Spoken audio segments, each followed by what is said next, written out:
नमस्कार मित्रांनो, तुमचे आपल्या चॅनलवर पुन्हा एकदा स्वागत. तर आपल्या चॅनलचे सध्या सबस्क्रायबर वाढत आहेत आणि त्या वाढत्या सबस्क्रायबर बरोबर काही सबस्क्रायबर असं म्हणत आहेत की अर्थशास्त्र हा विषय तुम्ही चालू करा. तर इयत्ता 11वी व 12वी चा अर्थशास्त्र हा विषय आपण चालू करणार आहोत. तर हे आहे इयत्ता 11वीचे अर्थशास्त्राचे पुस्तक. तर अर्थशास्त्राचा विषय आपण चालू करण्यापूर्वी या अर्थशास्त्राच्या पुस्तकात आपण किती प्रकरणे आहेत त्यांची एकदा माहिती पाहू. त्या सबस्क्रायबरने जे सबस्क्रायबर आहेत त्यांनी आपल्याला विनंती केलेली आहे की अर्थशास्त्र हा विषय तुम्ही चालू करा. तर आता आपण अर्थशास्त्राचे तर या 11वीच्या अर्थशास्त्रात एकूण 10 प्रकरणे आहेत. तर त्यातील पहिले प्रकरण आहे अर्थशास्त्रातील मूलभूत संकल्पना. दुसरे प्रकरण आहे पैसा. तिसरे प्रकरण आहे विभाजन मूल्य. चौथे प्रकरण आहे महाराष्ट्राची अर्थव्यवस्था. पाचवे प्रकरण आहे भारतातील ग्रामीण विकास. सहावे प्रकरण आहे भारतातील लोकसंख्या. सातवे काय आहे भारतातील बेरोजगारी. आठवे काय आहे भारतातील दारिद्र्य. नववे काय आहे भारताचे 1991 पासूनचे आर्थिक धोरण.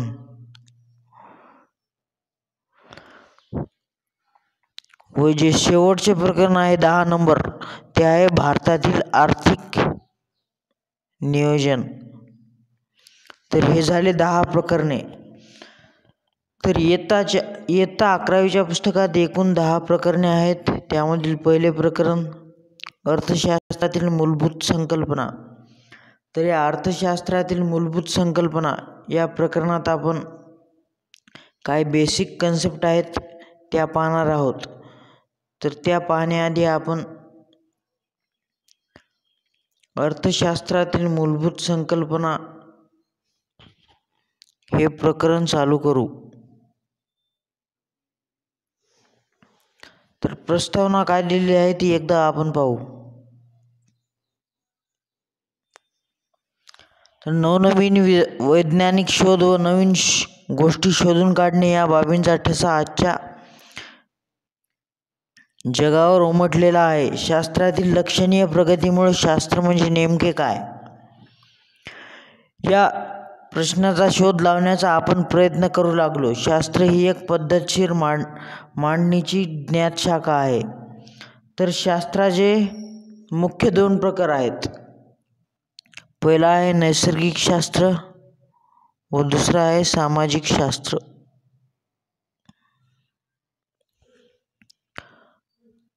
तर नैसर्गिक शास्त्र म्हणजे काय? ज्या शास्त्रातील नियमांना वैश्विक मान्यता आहे आणि या नियमांची सत्यता बंदिस्त प्रयोगशाळेत नियंत्रणाअंतर्गत पडताळून पाहता येते अशा शास्त्राला नैसर्गिक शास्त्र असे म्हणतात. प्रयोग व अनुमान यावर आधारित अभ्यासामुळे या शास्त्राला तंतोतंत शास्त्र म्हणूनही ओळखले जाते. तर या नैसर्गिक शास्त्रात उदाहरण कोणते विषय घेता येतील? उदाहरण गणित, पदार्थविज्ञान, केमिस्ट्री व रसायनशास्त्र. पदार्थविज्ञान म्हणजे काय? फिजिक्स आहे. व रसायनशास्त्र म्हणजे केमिस्ट्री. सामाजिक शास्त्र म्हणजे काय?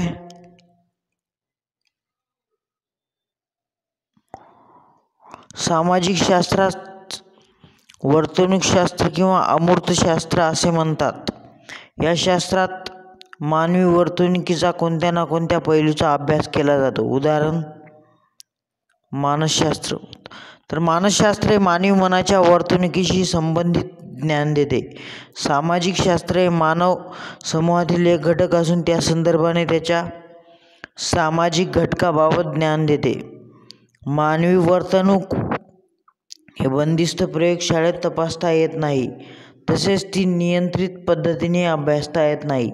सामाजिक शास्त्राच्या नियमांना वैश्विक मान्यता नसते, मात्र हे नियम मानवी प्रवृत्तीच्या संदर्भाने केलेली सर्वसाधारण विधाने आहेत. तर आता काय दिलेले आहे बेसिक कन्सेप्टमध्ये, अर्थशास्त्राचा अर्थ.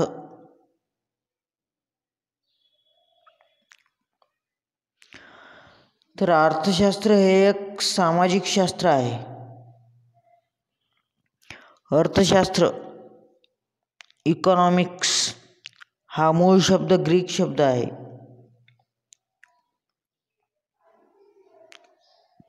तर अर्थशास्त्र हा कोणता शब्द आहे? ग्रीक शब्द आहे.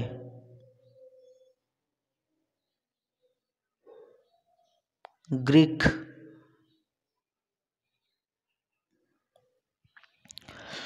इकॉनॉमिया यापासून तो आलेला आहे. याचा अर्थ कौटुंबिक व्यवस्थापन असा आहे. तर इकॉनॉमिया यापासून आला आहे आणि याचा अर्थ काय आहे? कौटुंबिक व्यवस्थापन. तर पॉल सॅम्युएल्सन यांनी अर्थशास्त्राचे वर्णन सामाजिक शास्त्रांची राणी असे केले आहे. तर अर्थशास्त्र हे मानवाच्या आर्थिक वर्तणुकीच्या अभ्यासाशी निगडीत आहे. या शास्त्रातून मानव आपल्या अमर्याद गरजा मर्यादित साधनांद्वारे कशा पूर्ण करतो ह्या हाताळल्या आहे. अर्थशास्त्राच्या काही प्रसिद्ध व्याख्यांचा अभ्यास करून याविषयी थोडी माहिती पाहूया.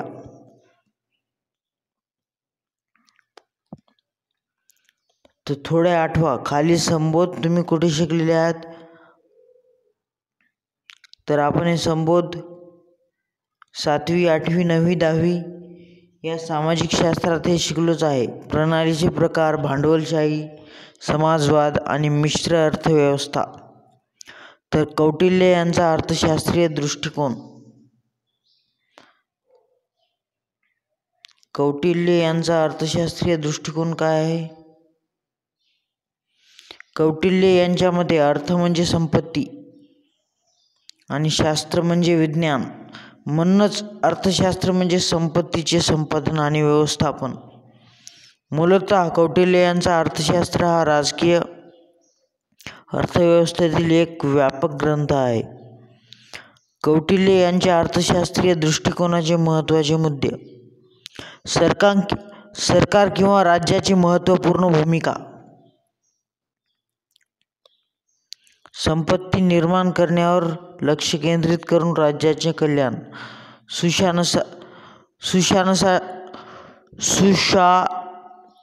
सुशासनासाठी कार्यक्षम प्रशासन यंत्रणेची आवश्यकता.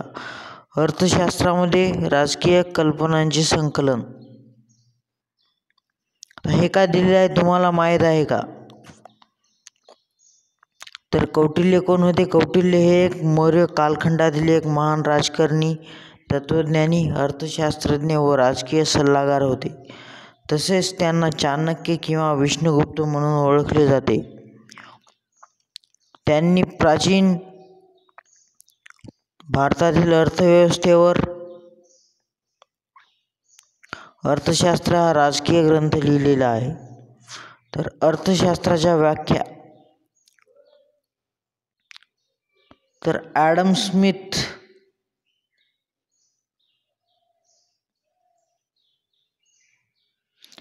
स्मिथ यांना सनातनवादी अर्थशास्त्रज्ञ तसेच अर्थशास्त्राचे जनक असे मानले जाते.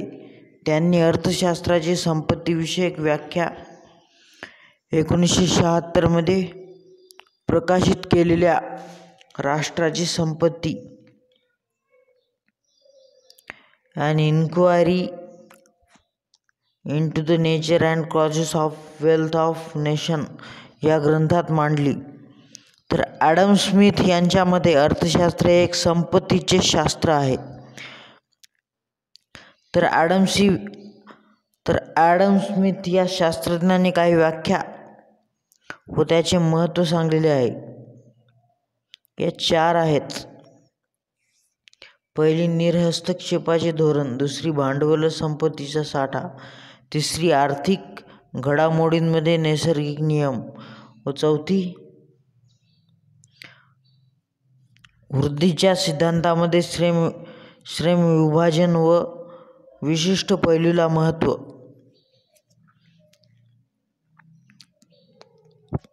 तुम्हाला माहीत आहे का, पॉल रोमर आणि विल्यम नॉर्थहॉस यांना 2018 सालचा अर्थशास्त्रासाठी नोबेल स्मृती पुरस्कार प्राप्त झाला आहे. तर पॉल रोमर हे आर्थिक वृद्धीचे अभ्यासक आहेत. नॉर्थहॉस यांनी पर्यावरणीय अर्थशास्त्रामध्ये उल्लेखनीय योगदान दिलेले आहे.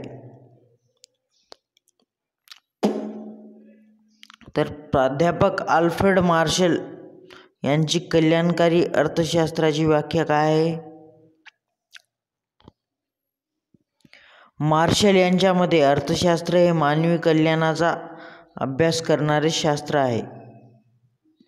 या शास्त्रात प्राप्ती व आवश्यकतेनुसार उपलब्ध साधनांचा पर्याप्त वापर यासंबंधित वैयक्तिक सामाजिक वर्तणुकीचा अभ्यास केला जातो. तर मार्शल यांच्या व्याख्येचे काही महत्त्वाचे मुद्दे आहेत. अर्थशास्त्र म्हणजे काय? सामान्य माणसाचा अभ्यास. अर्थशास्त्र म्हणजे आर्थिक वर्तनाचे शास्त्र. अर्थशास्त्र म्हणजे भौतिक कल्याणाचा अभ्यास व अर्थशास्त्र केवळ संपत्तीचा अभ्यास नाही. तर हे जे 4 मुद्दे आहेत हे त्यांच्या व्याख्याचे महत्त्वाचे मुद्दे आहेत. तर लिओनेल रॉबिन्स यांनी दुर्मिळतेवर आधारित अर्थशास्त्राची व्याख्या केलेली आहे. तर लिओनेल रॉबिन्स अर्थशास्त्राची ही अतिशय प्रसिद्ध व्याख्या आहे. रॉबिन्स यांनी 1932 मध्ये अर्थशास्त्राचे स्वरूप व महत्त्व an essay on the nature and significance of economic science हे पुस्तक प्रकाशित केले. यात त्यांनी अर्थशास्त्राची दुर्मिळतेवर आधारित अशी व्याख्या सांगितली. अमर्याद गरजा आणि मर्यादित परंतु दुर्मिळ व पर्यायी उपयोगाची साधने यांचा मेळ घालताना करण्यात येणाऱ्या मानवी वर्तनाचा अभ्यास करणारे शास्त्र म्हणजे अर्थशास्त्र होय. तर रॉबिन्स यांच्या व्याख्येचे महत्त्वाचे 4 मुद्दे आहेत. पहिला म्हणजे अमर्यादित गरजा, साध्य. दुसरा मर्यादित साधने. तिसरा गरजांचा प्राधान्यक्रम. चौथा साधनांचे पर्यायी उपयोग. तर हे काय दिले आहे तुम्हाला माहीत आहे का? हे विचार दिलेले आहेत आणि अर्थशास्त्रज्ञांची नावे दिलेली आहेत. तर सनातन संप्रदाय, ज्यांना आपण सनातन अर्थशास्त्रज्ञ म्हणतो, 18व्या शतकातील ते कोण कोण आहेत? ॲडम स्मिथ आहे, David Ricardo, J L. Mill, T R. Malthus इत्यादी. तर नवसनातन संप्रदाय 19वे शतक व 20व्या शतकाच्या सुरुवातीचा अर्धा भाग. यामधील कोण कोण आहेत? Alfred Marshall, A C. Pigou, Irving Fisher इत्यादी.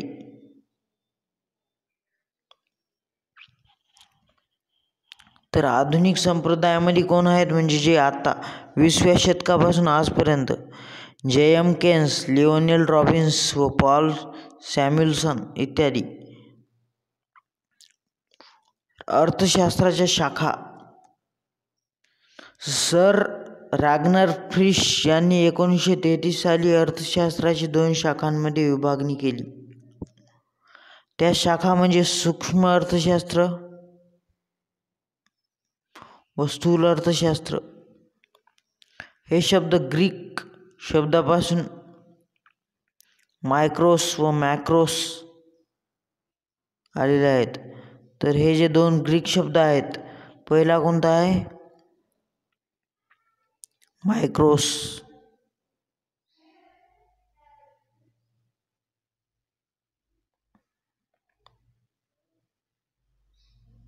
मायक्रोस व दुसरा मॅक्रोस.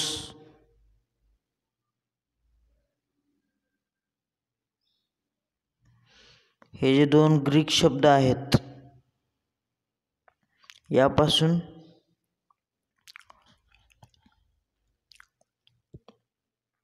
आलेले आहेत. तर पहिलं काय दिलेलं आहे? सूक्ष्म अर्थशास्त्र. सूक्ष्म म्हणजे लहान.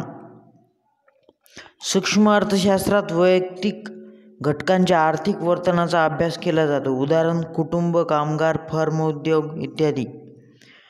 तर केनेथ बोल्डिंग यांची सूक्ष्म अर्थशास्त्राची व्याख्या: विशिष्ट उत्पादन संस्था, विशिष्ट कुटुंब, वैयक्तिक किमती, वेतन, उत्पन्न, वैयक्तिक उद्योग आणि विशिष्ट वस्तूंचा अभ्यास करणारे शास्त्र म्हणजे सूक्ष्म अर्थशास्त्र होय. विशिष्ट उत्पादन संस्था, विशिष्ट कुटुंब, वैयक्तिक किमती, वेतन, उत्पन्न, वैयक्तिक उद्योग आणि विशिष्ट वस्तूंचा अभ्यास करणारे शास्त्र म्हणजे काय? सूक्ष्म अर्थशास्त्र होय. तर सूक्ष्म अर्थशास्त्राच्या मूलभूत संकल्पना आहेत.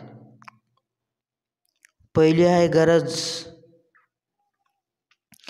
तर मोजक्या शब्दामध्ये गरजेची व्याख्या करणे कठीण आहे, पण अर्थशास्त्र दृष्टीने समाधानाच्या अभावाची जाणीव म्हणजे गरज होय. या जाणीवेतून मानव वैयक्तिक गरजा पूर्ण करण्याचा प्रयत्न करतो. तर मानवी गरजा वाढण्याची मुख्य दोन कारणे आहेत. पहिलं कारण म्हणजे नवीन शोध व राहणीमानाचा दर्जा. दुसरे लोकसंख्येमध्ये झालेली वाढ.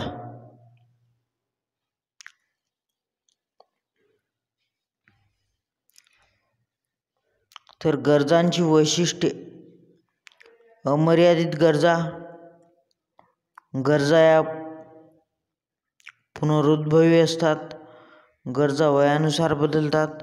गरजा लिंगभेदानुसार बदलतात. गरजा पसंती क्रमानुसार बदलतात. तर ही गरजेची वैशिष्ट्ये आहेत. तर हे पाहता हे 3 चित्र आहेत, वय आणि गरज. तर पहिले चित्र एका लहान बालकाचे दिलेले आहे. तर तो लहान बालक आहे, त्याची गरज काय असेल? तो खेळणे खेळताना दिसत आहे, त्याची ती गरज आहे, प्राथमिक गरज आहे.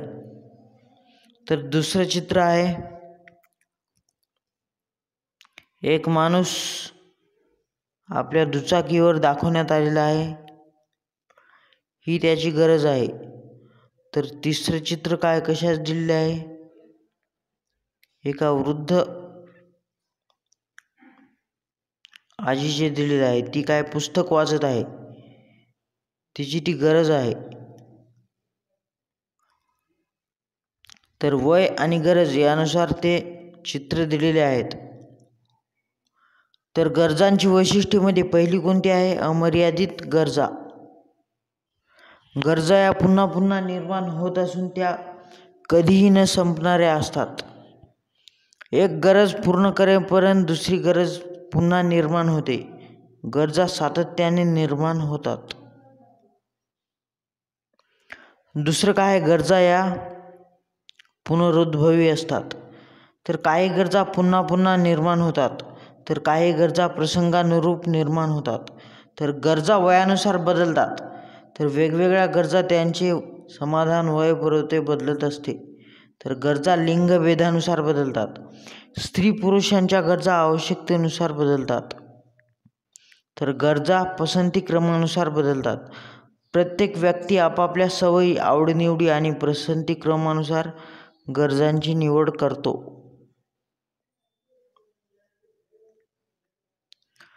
तर हे एक चित्र दिलेले आहे, ऋतू आणि गरजा. तर आता पहिले चित्र दिलेले आहे. पहिल्या चित्रात काय आहे? पहिले चित्र आहे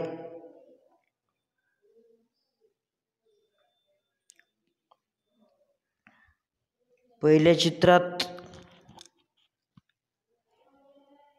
एक मुलगी व बाई दिसत आहे. ते पहिल्या चित्रात कोणता ऋतू आहे? तर पहिल्या चित्रात ऋतू कोणता दाखवण्यात आलेला आहे? तर तो उन्हाळा आहे. तर उन्हाळ्यात त्यांनी आपल्या डोक्यावर टोपी घातलेली आहे व त्या बाहेर आलेल्या आहेत. व दुसरी काय आहे गरज? दुसरा काय दाखवलेला आहे? दुसरा आहे पावसाळा. तर पावसाळ्यात गरज छत्री घेऊन उभे आहेत. त्या लहान बालकाने रेनकोट घातलेला आहे. तर तिसरे काय आहे? तिसरा आहे हिवाळा. तर तिसऱ्या चित्रात त्या दोघांनी पण स्वेटर घातलेले आहे.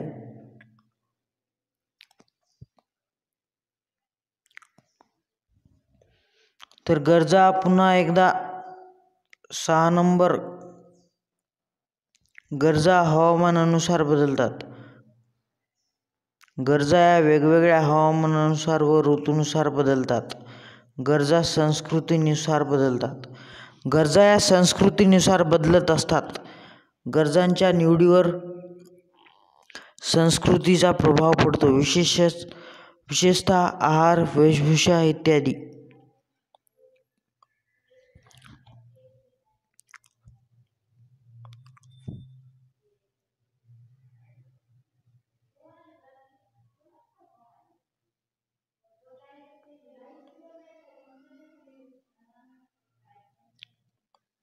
तर ह्या झाल्या गरजा.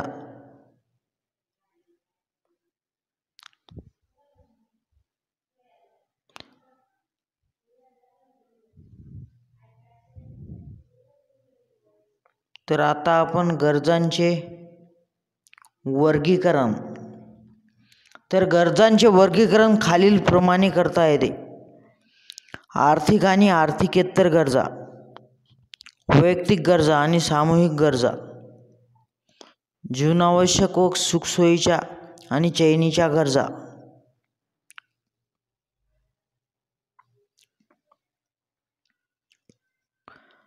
तर पहिले पाहू आपण आर्थिक आणि आर्थिकेतर गरजा. ज्या गरजांची पूर्तता पैशाच्या सहाय्याने केली जाते त्यांना काय म्हणायचं? आर्थिक गरजा. ज्या गरजेमध्ये फक्त पैसाच लागतो. वैयक्तिकरित्या त्यांचा मोबदला पैशाच्या स्वरूपात दिला जातो. उदाहरण अन्न, औषध इत्यादी. तर ज्या गरजा पैशांशिवाय पूर्ण करता येतात त्या म्हणजे आर्थिकेतर गरजा. उदाहरण ऑक्सिजन, हवा, सूर्यप्रकाश इत्यादी. तर हवा आणि सूर्यप्रकाश यासाठी आपल्याला पैसे मोजावे लागतात का? नाही. म्हणून त्या आर्थिकेतर गरजा आहेत.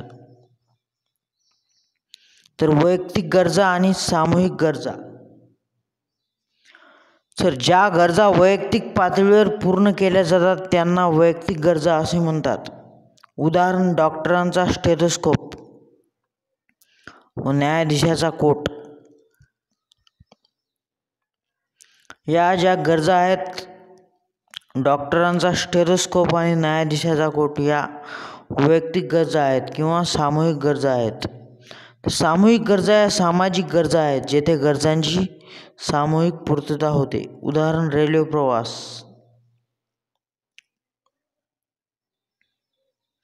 तर जीवनावश्यक व सुखसोयीच्या आणि चैनीच्या गरजा. तर मूलभूत गरजा म्हणजे जीवनावश्यक गरजा होय. उदाहरण अन्न, वस्त्र, निवारा, शिक्षण, आरोग्य इत्यादी. ज्या गरजा व्यक्तीला जीवनामध्ये सुख समाधान देतात त्यांना सुखसोयीच्या गरजा असे म्हणतात. उदाहरण धुलाई यंत्र, washing machine, mixer, pressure cooker इत्यादी.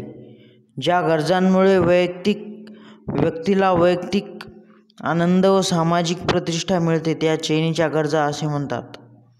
उदाहरण वातानुकूलित गाडी, फर्निचरयुक्त घर. दुसरं काय? वस्तू आणि सेवा. तर ही एक अर्थशास्त्रातील प्रसिद्ध संकल्पना आहे. ज्या घटकाद्वारे मानवी गरजा पूर्ण केली जाते त्यास वस्तू असे म्हणतात. तर वस्तूंना भौतिक अस्तित्व असते. उदाहरण शिक्षकाने वापरलेला खडू.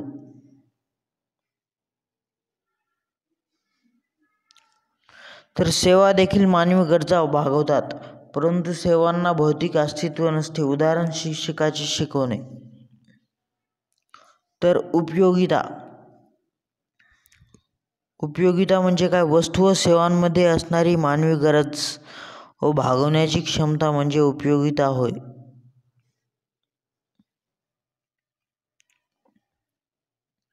तर मूल्य. अर्थशास्त्रामध्ये मूल्य दोन प्रकारे सांगितले जाते. उपयोगिता मूल्य व विनिमय मूल्य. तर उपयोगिता मूल्य म्हणजे काय? उपयोगिता मूल्य हे एखाद्या वस्तूच्या मूल्याशी संबंधित आहे. सोप्या शब्दात सांगायचे झाल्यास एखादी वस्तू उपयुक्तता म्हणजे त्या वस्तूचे उपयोगिता मूल्य होय. उदाहरण कोणालाही सूर्यप्रकाशासाठी किंमत द्यावी लागत नाही, परंतु प्रत्येकासाठी तो आवश्यक आहे. तसाच ऑक्सिजन सुद्धा आवश्यक आहे. तर अर्थशास्त्रीय परिभाषेत सूर्यप्रकाशाला उपयोगिता मूल्य आहे. हे विनामूल्य वस्तूचे उदाहरण आहे. तर विनिमय मूल्य. विनिमय मूल्य म्हणजे एखाद्या वस्तूचे दुसऱ्या वस्तूच्या किंवा सेवेच्या रूपात व्यक्त केलेले मूल्य होय. हे मूल्य पैशांच्या स्वरूपात सांगितले की वस्तूची किंमत असते. ज्या वस्तूला पैशात किंमत मोजावी लागते त्याला आर्थिक वस्तू असे म्हणतात. उदाहरण टीव्ही, कार. तर या टीव्ही कारसाठी आपल्याला किंमत मोजावी लागते, म्हणून त्याला आपण आर्थिक वस्तू असे म्हणतो. हिरे पाणी विरोधाभास. हे काय दिले आहे? काही वस्तूंचे उपयोगिता मूल्य जास्त तर विनिमय मूल्य कमी असते. उदाहरण पाणी. तसेच काही वस्तूंचे उपयोगिता मूल्य कमी पण दुर्मिळतेमुळे विनिमय मूल्य जास्त असते. उदाहरण हिरा. तर हिरा हे कार्बनचे अपरूप आहे. याचे मूल्य दुर्मिळतेमुळे विनिमय मूल्य जास्त आहे.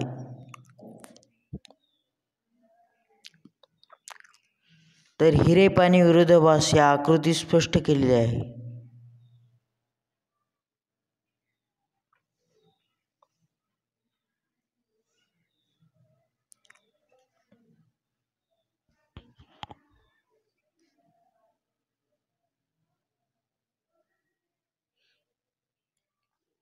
तर आता काय आहे संपत्ती? तर संपत्ती म्हणजे ज्या वस्तूला बाजार मूल्य असते व त्याच वस्तूची देवाणघेवाण करता येते अशा वस्तूंना संपत्ती असे म्हणतो. तर संपत्तीचे 4 वैशिष्ट्ये आहेत. पहिले उपयोगिता, दुसरे दुर्मिळता, तिसरे विनिमयता, चौथे मनुष्यबाह्यता.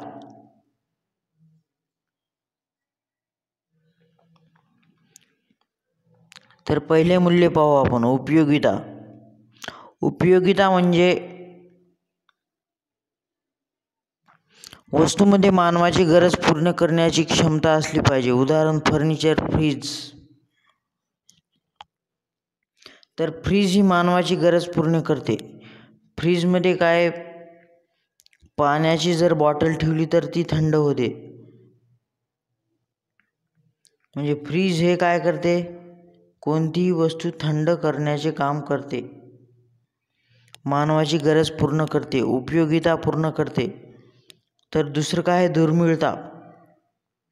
मागणीच्या तुलनेत वस्तूंचा पुरवठा दुर्मिळ असेल तरच त्याचा समावेश संपत्तीमध्ये होतो.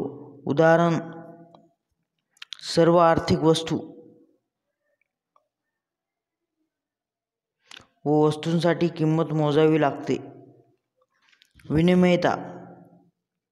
वस्तूंचा विनिमय एका व्यक्तीकडून दुसऱ्या व्यक्तीकडे, एका ठिकाणाकडून दुसऱ्या ठिकाणी होतो. उदाहरण वाहने, दागदागिने इत्यादी. तर मनुष्यबाह्यता. वस्तू ही केवळ मानवी शरीर बाह्य असेल तरच ती हस्तांतरित केली जाऊ शकते हे त्याच्या बाह्य आणि वैयक्तिक गुणधर्मानुसार झाले पाहिजे. उदाहरण पिशवी आणि खुर्ची. तर आता आपण पुढील भाग पाहू. तर उत्पादनाचे 4 घटक व राष्ट्रीय उत्पन्न समितीने दिलेली व्याख्या हे आपण आता पुढील तासिकेत पाहू.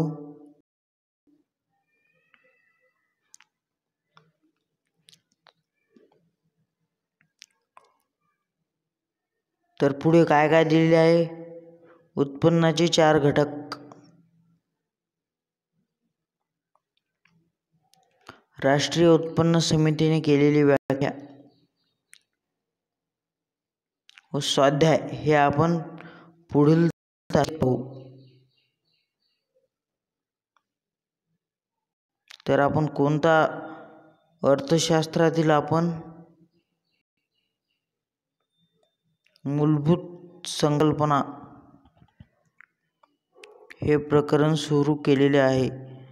तर यापुढील भाग आपण पुढील तासिकेत पाहू. तर तोपर्यंत धन्यवाद.